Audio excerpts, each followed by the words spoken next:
Anda kembali bersama kami dalam Prime Time. Pemirsa, pembatasan sosial berskala besar atau PSBB yang akan diterapkan DKI Jakarta mulai 10 April 2020 diharapkan menjadi cara untuk memutus mata rantai penyebaran virus corona. Lalu seberapa efektifkah? Apa juga yang menjadi resiko dari langkah ini? Kita akan membahasnya bersama sosiolog dan juga dosen Universitas Indonesia. Ada Mas Imam Prasojo di ujung telepon sudah hadir bersama kami sore ini. Mas Imam, selamat sore. Kita tahu bahwa banyak sekali kebijakan yang sudah diambil Presiden Jokowi hari ini melalui konferensi pers. Beliau memutuskan ada kebijakan sosial juga yang sudah diterapkan dan PSBB akan diterapkan DKI Jakarta mulai esok begitu ya. Kan efektifkah bahwa ini mencegah penyebaran dari COVID-19 yang makin meluas di tanah air? Ya, jadi penyebaran itu yang saya pahami adalah dilakukan pada saat orang bertemu dengan orang yang lain yang terinfeksi. Nah, oleh karena itu kebijakan jaga jarak, tidak melakukan kerumunan, tidak mendekati kerumunan itu menjadi sangat penting. Nah, untuk memutus kemungkinan orang itu berinteraksi, ya apalagi dalam jumlah besar, maka seluruh kegiatan apapun ya kecuali yang dikecualikan itu harus terhenti. Nah, jadi saya bisa membayangkan besok banyak sekali kantor-kantor yang semula pegawai-pegawainya itu bisa datang, bisa tetap bekerja gitu, besok akan mendadak terhenti. Nah, demikian juga banyak aktivitas-aktivitas ya kecuali transportasi yang juga dibatasi dan juga kegiatan kesehatan, apotik dan banyak lagi yang dikecualikan, tetapi pada dasarnya hampir semua sektor itu menjadi terhenti kegiatannya. Nah, tentu besok ini juga akan banyak orang, kalau seandainya ini efektif dijalankan, ya, itu akan banyak orang yang terdampak, terutama para pekerja-pekerja harian. Ya. Nah, oleh karena itu rancangan-rancangan bantuan kepada mereka yang harusnya sudah ada petanya, itu harus segera digelontorkan. Nah, ojek online yang selama ini katakan seandainya mereka itu, ini terjadi perdebatan ya, apakah boleh atau tidak akhirnya mendapatkan penumpang, tetapi tentu penumpang-penumpang itu juga pasti akan turun kalau toh ada.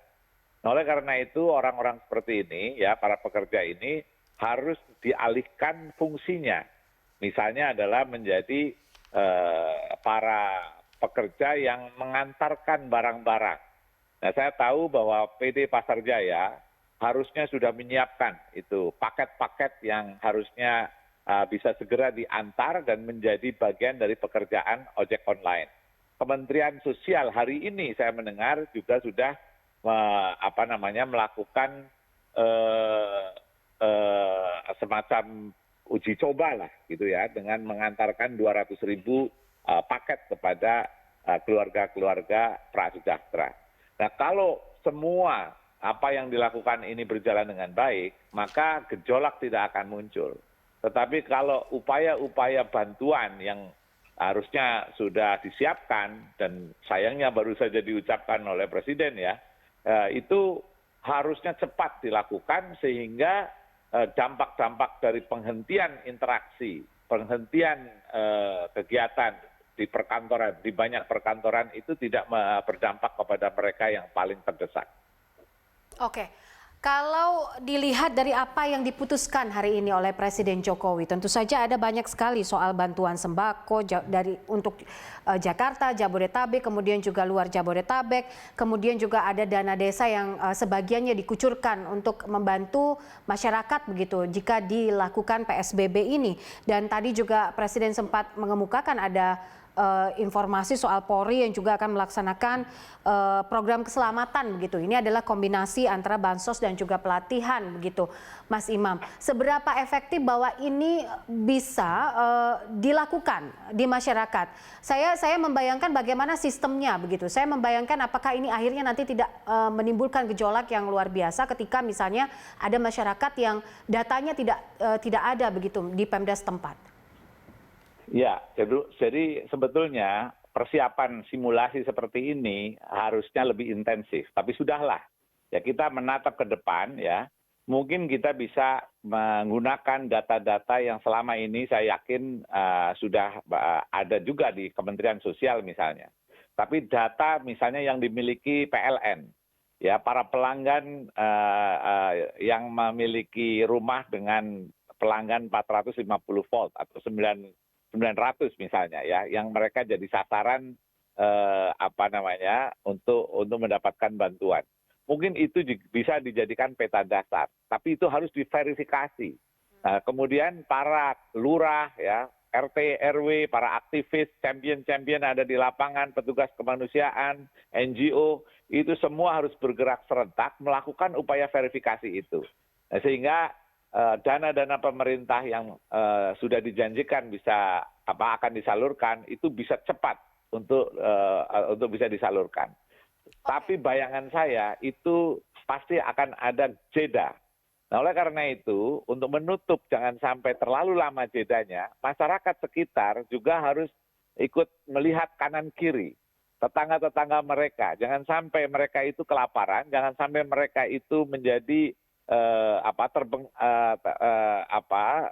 tidak mendapatkan kebutuhan dasarnya. Oke. Jadi ini memang saatnya kita harus bergerak bersama, Baik. tidak ada waktu lagi untuk saling menyalahkan. Oke, baik. Saya menangkap pesan itu bahwa ini juga adalah sesuatu yang optimis yang harus dilakukan masyarakat. Tapi apakah PSBB DKI Jakarta ini juga wajib atau harus diikuti oleh daerah lain di Indonesia? Menurut Mas Imam seperti apa? Saya kira memang intensitas ya dari keterpaparan atau penularan virus itu berbeda-beda. Nah, demikian juga kesiapan dari masyarakat yang ada di tempat lain itu berbeda-beda. Tetapi prepare for the worst ya, siapkan yang terburuk dan lakukan yang terbaik. Menurut saya itu harus dilakukan. Nah, oleh karena itu bila di tempat-tempat lain akan melakukan upaya-upaya yang preventif yang lebih ketat, itu persyaratan-persyaratan jangan sampai korban-korban baru ya, bukan karena corona, tetapi karena mereka tidak lagi memiliki akses ekonomi, tidak memiliki akses kebutuhan dasar lainnya, itu harus betul-betul diperhatikan. Nah, ini menjadi persyaratan mutlak.